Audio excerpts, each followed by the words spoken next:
El Evangelio de Juan revela muchas de las obras y dichos de Jesús que no se encuentran en los demás evangelios. Juan escribió todas estas cosas como pruebas de la deidad de Jesús. Ahora le invitamos que se una con nosotros mientras el doctor Otto Arango nos guía en este estudio profundo de este libro tan importante.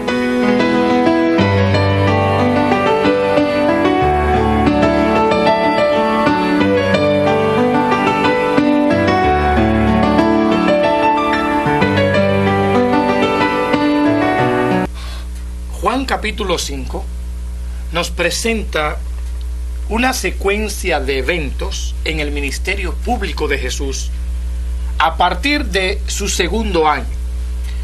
Notamos en la lección anterior que entre capítulo 4 y 5 hay un año de separación o de distancia o de tiempo entre los eventos del capítulo 4 y capítulo 5.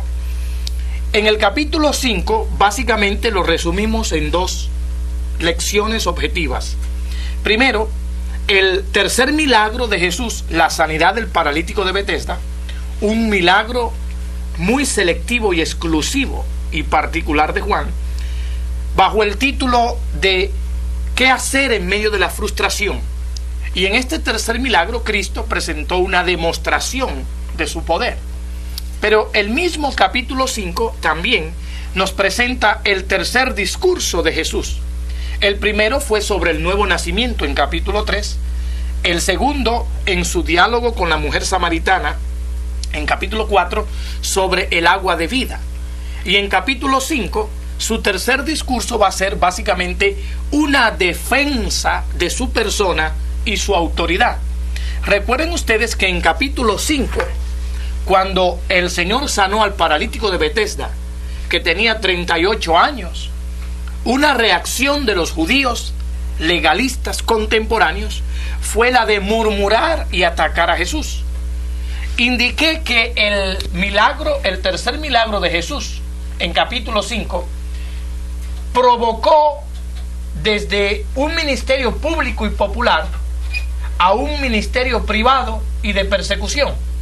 Este milagro de haber sanado al paralítico en día sábado le causó la persecución al Señor Jesucristo.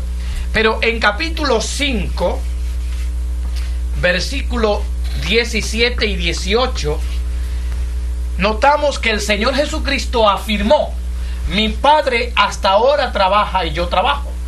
Y los judíos contemporáneos interpretaron esa afirmación, de acuerdo al verso 18, de que Jesús se hizo igual a Dios el Padre. Esa es una de las enseñanzas muy importantes en el Evangelio de Juan, porque en el capítulo 5, en el tercer discurso, cuando Juan presenta la defensa de la persona y autoridad de Cristo, Juan en su Evangelio le da mucha importancia a la relación de Jesús y el Padre. En capítulo 5, verso 18, igual a Dios. Capítulo 6, verso 57. Capítulo 8, verso 26 y 38, cuando los judíos le preguntan: ¿Eres tú mayor que Abraham? Y él dice: antes que Abraham fuese, yo soy. En capítulo 10, verso 30, donde el evangelista va a afirmar que Cristo dijo con toda certeza: yo y el Padre uno somos. En capítulo 14, verso 9, cuando Felipe le pregunta: Señor, muéstranos al Padre y nos basta. ¿Qué le dice Cristo? Felipe, tanto tiempo hace que estoy con vosotros y no me habéis conocido, porque el Padre y yo uno somos. Es decir, que a partir del capítulo 5 notamos que comienza una serie de relaciones entre Jesús y el Padre. Y este tercer discurso nos va a presentar a nosotros en forma de defensa la persona y autoridad de Jesús, es decir, lo que Cristo mismo clamó ser. Este tercer discurso, nuevamente siguiendo la secuencia de desarrollo del Evangelio de Juan, nos prueba la divinidad de Jesucristo. Veamos entonces en capítulo 5 de Juan, comenzando en el versículo 19 hasta el versículo inclusive el versículo 47, la defensa de la persona y autoridad de Jesús. Verso 19 comienza una respuesta ante la crítica de los judíos religiosos que querían atacar a Jesús por haber sanado a un paralítico el día sábado. Respondió entonces Jesús y les dijo a estos religiosos: de cierto os digo. Nuevamente Juan emplea esta fórmula muy peculiar, el doble amén. En otras palabras, en verdad te digo o os digo, no puede el Hijo hacer nada por sí mismo, sino lo que ve hacer al Padre. Porque todo lo que el Padre hace, también lo hace el Hijo igualmente. Noten esa frase, igualmente. En otras palabras, idénticamente. Verso 20. Porque el Padre ama al Hijo. Vamos a ver esta frase, la conjunción porque. En este capítulo, Juan la utiliza para indicar una continuación de afirmaciones. Por ejemplo, en verso 20, porque el Padre ama al Hijo. Verso 21, porque el Padre levanta. Verso 22, porque el Padre a nadie juzga. Versículo 26, porque como el Padre tiene vida. Juan va a utilizar la preposición o conjunción gar. En el griego es gar, para indicar una serie de afirmaciones conectadas una con otra. Así que vamos a ver en este discurso de defensa que Cristo va a señalar que Él hace esto, lo que Él hizo con el paralítico de Betesda, es porque Él tiene la propiedad para dar vida. Verso 21, porque como el Padre levanta a los muertos y les da vida, así también, noten esa frase, así también. La idea en el original es con el mismo grado de intensidad, con la misma forma, con la misma autoridad. Entonces, si leemos correctamente el verso 21, la leeríamos así: porque el Padre, noten ustedes el verso 21, porque como el Padre levanta a los muertos y les da vida, con el mismo grado de intensidad, con la misma autoridad, el Hijo a los que quiere da vida. La defensa de la persona y la autoridad de Jesús, en su tercer discurso, comienza estableciendo que Él tiene la propiedad para dar vida. Es decir, Él tiene la autoridad de dar vida. Lo vemos en el caso de Lázaro, lo resucitó de los muertos después de 4 días de estar en el sepulcro. ¿Qué tal de la hija de Jairo? También la resucitó. Él tiene la propiedad para dar vida. En versículos 22 y 27, Él va a decir que también tiene poder para juzgar. Verso 22, porque el Padre a nadie juzga, sino que todo el juicio dio al Hijo. Noten ahora el versículo 27, y también le dio autoridad de hacer juicio, por cuanto es el Hijo del Hombre. Cristo tiene la propiedad o el poder para juzgar. En versículo 23, una tercera cosa que Cristo dice en la defensa: para que todos honren al Hijo como honran al Padre.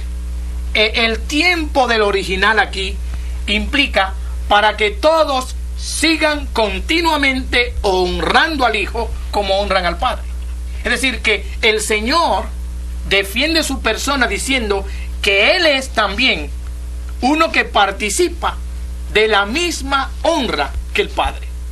Es decir, que en su defensa, el Señor Jesucristo está diciendo: yo tengo propiedad para dar vida, tengo poder para juzgar, también participo exactamente, idénticamente, de la misma honra que el Padre. Y en el versículo 26, Él va a decir que Él tiene propiedad para existir por sí mismo. Tiene que ser lógico. Si Él tiene propiedad para dar vida y poder para dar vida, tiene que tener la propiedad inherente en sí mismo de vivir por sí mismo. Verso 26 dice: porque como el Padre tiene vida en sí mismo, así también ha dado al Hijo el tener vida en sí mismo. Noten también el verso 26, Él tiene el poder para existir y también nos deja ciertos principios. Noten ahora el verso 28, no os maravilléis de esto, porque vendrá hora cuando todos los que están en los sepulcros oirán su voz, Y los que hicieron lo bueno saldrán a resurrección de vida, mas los que hicieron lo malo a resurrección de condenación. El tercer discurso de Jesús es un discurso de defensa de su persona y autoridad. Él dice que Él tiene propiedad para dar vida, tiene poder para juzgar, participa de la misma honra, tiene la propiedad de existir por sí mismo, pero ahora Él va a hablar de las pruebas de su persona y autoridad. Y comenzando en el versículo 30 al 47, el Señor Jesucristo va a mencionar 5 pruebas que defienden en su mensaje su persona y su autoridad. Por ejemplo, en versículos 32 y 35, Él va a hablar de Juan el Bautista como uno que testificó, que dio prueba evidente de que Jesús realmente era el Mesías. En versos 32 y 35 dice: otro es el que da testimonio acerca de mí, y sé que el testimonio que da de mí es verdadero. Vosotros, dice, enviasteis, está hablando a los judíos religiosos, mensajeros a Juan, y él dio testimonio de la verdad. Es evidente entonces que el grupo religioso que está acusando a Jesús por haber sanado en día sábado al paralítico de Betesda eran de los fariseos, porque Cristo dice: vosotros enviasteis a Juan el Bautista un grupo de mensajeros. Noten ustedes, versículo 34: pero yo no recibo testimonio de hombre alguno, mas digo esto para que vosotros seáis salvos. Él, hablando de Juan el Bautista, verso 35, él era antorcha que ardía y alumbraba, y vosotros quisisteis regocijaros por un tiempo en su luz.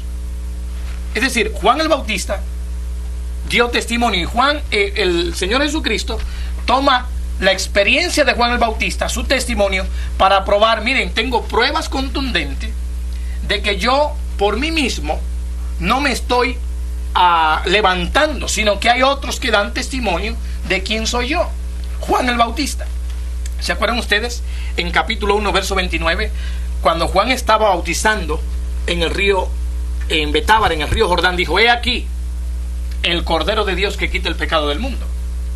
Cuando sus 2 discípulos le siguieron, en verso 36 del capítulo 1, por segunda vez dice: he aquí el Cordero de Dios. Como consecuencia del testimonio de Juan el Bautista, Andrés le testificó a Pedro: hemos hallado el Mesías. Felipe le testificó a Natanael: hemos hallado el Mesías. Natanael confiesa a Cristo: tú eres el Rey de Israel. En capítulo 2, en su primer milagro, agua en vino, y dice que manifestó su gloria, y los que estaban allí creyeron en él. En capítulo 2, cuando purifica el templo: ¿con qué autoridad haces tú esto? Y él dice: noten ustedes, si ustedes destruyen este templo, yo en 3 días lo levantaré. Y él hablaba de su cuerpo, y los discípulos, dice, al oír que Cristo citaba el Salmo 69, se acordaron y creyeron las Escrituras.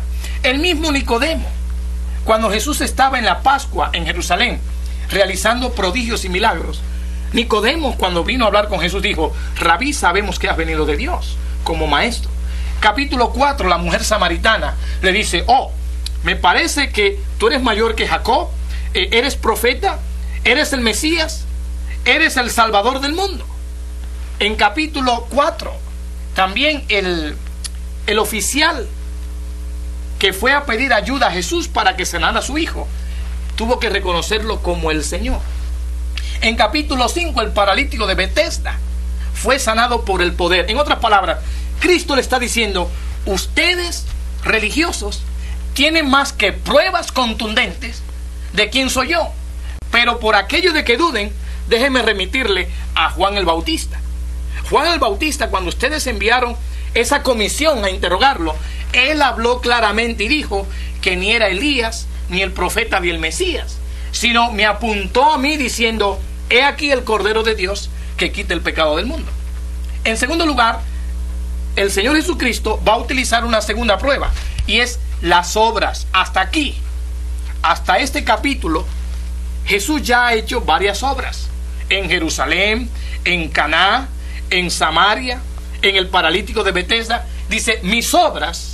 Si Juan el Bautista estaba equivocado, y ya es una prueba bien fuerte, pues a lo menos consideren las obras que he hecho, para que vean ustedes que las obras de por sí prueban y defienden mi persona y mi autoridad.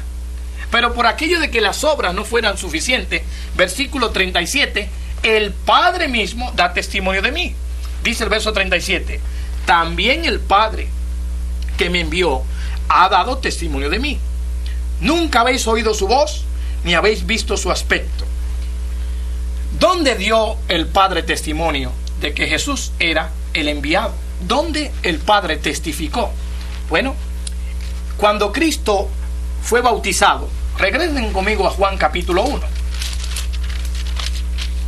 En Juan capítulo 1, entre versículo 32 y versículo 34, sucede el bautismo de Jesús en el río Jordán. En verso 32 de capítulo 1 dice, también dio Juan testimonio diciendo, cuando bautizó a Jesús, vi al Espíritu que descendía del cielo como paloma. Esa paloma, él la describe como figura del Espíritu, como símbolo del Espíritu. ¿Se acuerdan ustedes durante el diluvio en el Antiguo Testamento que Noé mandó la paloma a buscar un lugar seco donde reposarse, y la paloma no encontró un lugar donde reposarse y regresó? Lo interesante es que esa paloma, figura del Espíritu Santo, desde el Antiguo Testamento venía viajando. No pudo reposarse en la cabeza de Abraham porque fue un mentiroso. No pudo venir en la cabeza de David porque fue un adúltero. Es decir, que por más de 2000 años en el Antiguo Testamento, más de 4000 años, más de 6000 años, esa paloma venía volando. Y fue cuando Jesucristo fue bautizado que esa paloma encontró un lugar de descanso en la persona de Jesús. Así que Cristo está diciendo, Juan el Bautista dio testimonio, mis obras han dado testimonio, y mi Padre mismo ha dado testimonio. Cuando yo fui bautizado, el Espíritu Santo vino sobre mí como paloma. ¿Se acuerdan ustedes en Mateo capítulo 17? Cuando Jesús invita a sus 3 discípulos del círculo íntimo, Pedro, Juan y Jacobo, y los lleva al monte de la transfiguración, Mateo 17. ¿Se acuerdan ustedes que la intención de Pedro fue de buscar ramas? Porque cuando Cristo se transfiguró, se apareció Moisés y Elías. Y allí, cuando Pedro trató de buscar ramas para hacer una enramada a Moisés, Elías y al Señor, oyeron una voz del cielo que dijo, no, un momento, este es mi Hijo amado, Jesús en particular, en quien tengo complacencia. Cristo, en su tercer discurso, presenta una defensa de su persona y su autoridad. Y él presenta también pruebas de que realmente él es el Mesías enviado al mundo. Juan el Bautista, sus obras, el Padre, pero no queda ahí. En Juan capítulo 7, más bien capítulo 5, en el versículo 38 dice, ni tenéis su palabra morando en vosotros. Verso 39, escudriñad las Escrituras.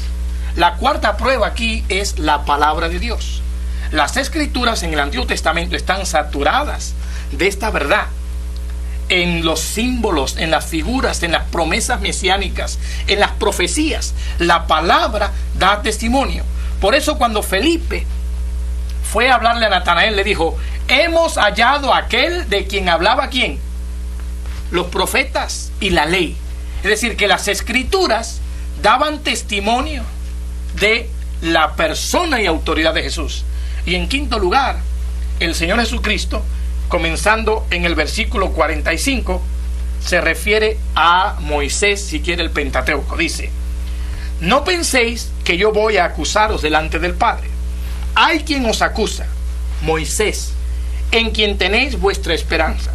Porque si creyeseis a Moisés, me creeríais a mí, porque de mí escribió él. Pero si no creéis a sus escritos, ¿cómo creeréis a mis palabras?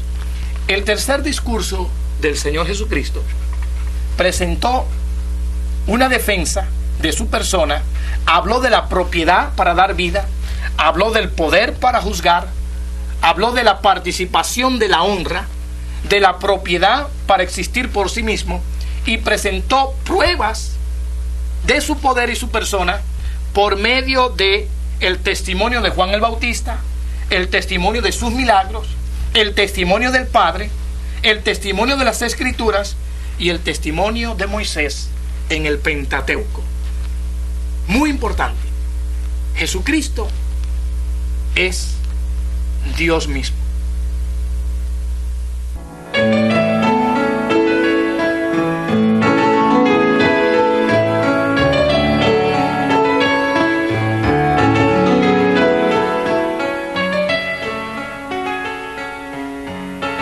Usted puede continuar este estudio al repasar el cuestionario que se incluye en la guía de estudio. Tome tiempo para estimar la importancia de esta lección.